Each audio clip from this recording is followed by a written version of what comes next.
आजही तुमच्या मुलांना चांगल्या राजकारणाकडे अशा विनायक राऊतांबद्दल सध्या त्या घडामोडी घडतात तुम्हाला ठाऊक असतील. त्याच्यावरती तुमच्या नेमकी प्रतिक्रिया काय असणार आहे? कारण की दोन्ही बाजूंना आरोप प्रत्यारोप झालेले आहेत. माझी याच्यावर प्रतिक्रिया काही सुद्धा नाही.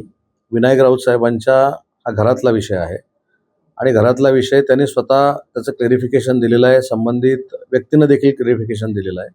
त्याच्यामुळं त्यांचा हा फॅमिली मॅटर कोर्टामध्ये आहे आणि त्याच्यावर मी काही राजकीय भांडवल त्याचं करू इच्छित नाही. शेवटी माझ्यावर देखील एकनाथ शिंदे साहेबांचा संस्कार आहे, आईवडिलांचा संस्कार आहे. त्याच्यामुळे त्यांच्या वैयक्तिक मॅटरमध्ये जाऊन मला काही टीका टिप्पणी करायची नाही. जे काही योग्य असेल ती कारवाई पोलीस डिपार्टमेंट करेल किंवा कोर्ट त्याचे निर्णय देईल.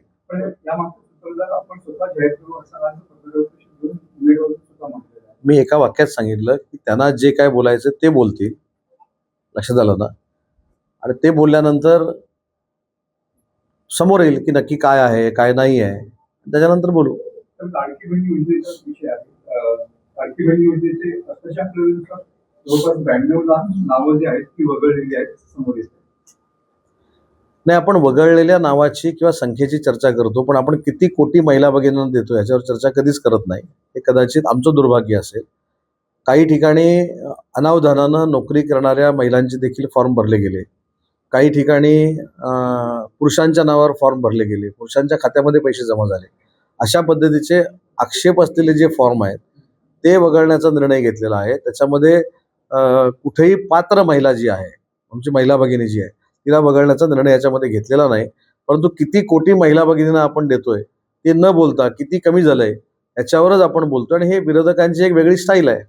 तर उद्धव ठाकरे यांनी जाहीर केलेलं आहे की जे दिल्लीमध्ये जंतर मंतरवर आंदोलन सुरू आहे, सोनम वांगचुक आणि दीपक दत्ते यांच्या आंदोलनात त्यांनी पाठिंबा जाहीर केलेला आहे. वेळ असं की आपण या आंदोलनाकडे जाऊ आणि राहुल गांधींनी पण या आंदोलनात जावं. हे फारच लवकर पाठिंबा जाहीर केला ना. आज कितवा दिवस चालू आहे? 16वा दिवस. किती जाऊ लवकर जाहीर केला, त्याच्या पलीकडे काय बोलायचं. फारच लवकर त्यांनी हा पाठिंबा जाहीर केलेला आहे. परंतु देशातल्या युवा पिढीसाठी, देशातल्या उद्योजकांसाठी, देशातल्या शेतकऱ्यांसाठी, देशातल्या कामगारांसाठी केंद्र शासन काम करतंय, राज्य शासन काम करतंय. हा विश्वास मतदारांचा असल्यामुळंच NDAचं सरकार हे देशामध्ये आलेलं आहे आणि महायुतीचं सरकार हे महाराष्ट्रामध्ये आलेलं आहे.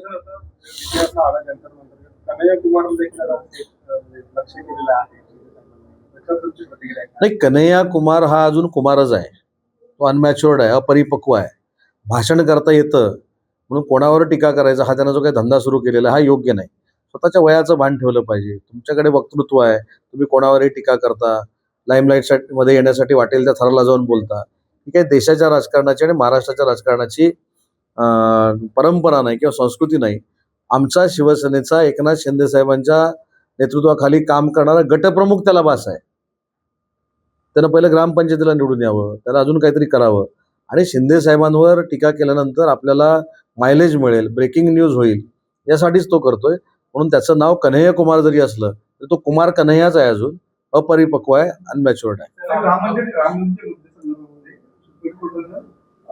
राम मंदिर न्यासाला आणि केंद्र सरकारकडून नोटीस पाठवलेली आहे.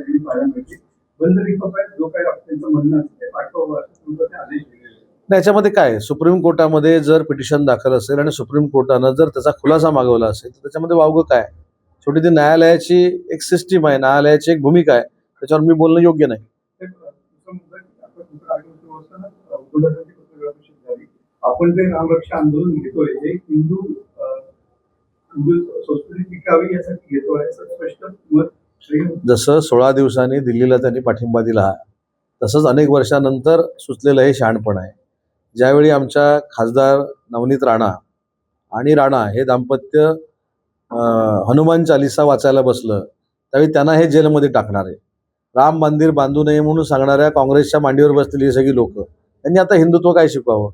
आता जसं तुम्ही सांगितलं की आता ते काहीतरी दीपक कोण त्याला भेटायला ते जाणार आहेत, तसंच आहे, उशिरा सगळं.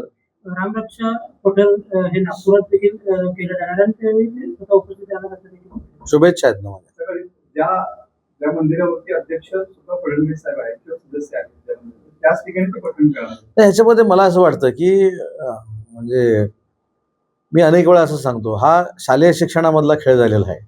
की तुम्ही काहीतरी केलं म्हणून मी तुझ्या घरासमोर येणार, तुम्ही काहीतरी केलं म्हणून तुझ्या शाळेत येणार, तुम्ही काय केलं म्हणून तुझा डबा चोरणार. याला काही अर्थ नाही. उशिरा सुचलेलं हे शहाणपण आहे.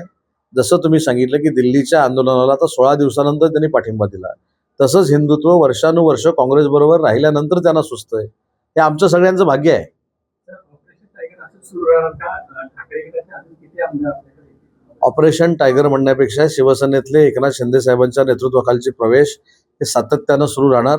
अनेक नगरसेवक, अनेक महानगरपालिकेचे नगरसेवक, अनेक माजी आमदार, अनेक माजी खासदार, जमलं तर महाविकास आघाडीचे काही आमदार सगळे आमच्यासोबत यायला तयार आहेत. त्याच्यामुळं अजिबात चिंता करण्याची आवश्यकता नाही. ऑपरेशन 1, 2, 3 वर आम्ही थांबणार नाहीत. ऑपरेशन भरपूर अजून व्हायची आहेत. तर आकाश शिरसाट म्हणतो की मातोश्रीवरती काय जरुरी करणारे घेतात, त्याला पोल मॅनचं उत्तर दिलेलं आहे की तुमचा व्हिडिओ जो आहे तो घरातच माणसाने या ठिकाणी दिला, तर तुम्ही मला अशा गोष्टीवर चर्चा देखील करायची नाही. मला माझ्या पक्षाची भूमिका मांडायची आहे. मला माझ्या नेतृत्वावर जे कोणतरी आलतू फालतू येऊन टीका करतात त्यांच्यावर बोलायचं आहे. त्याच्यामुळे मगाशी मी सांगितलं की जो राऊतांच्या बाबतीतला, विनायक राऊतांच्या बाबतीतल्याच या प्रसंगामुळे ह्या सगळ्या पत्रकार परिषद झाल्या.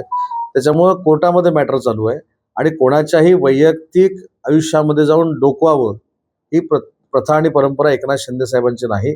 आणि त्यांच्याच नेतृत्वाखाली आम्ही काम करत असल्यामुळं आम्ही न्यायालयावर विश्वास ठेवतो, आम्ही पोलिसांवर विश्वास ठेवतो.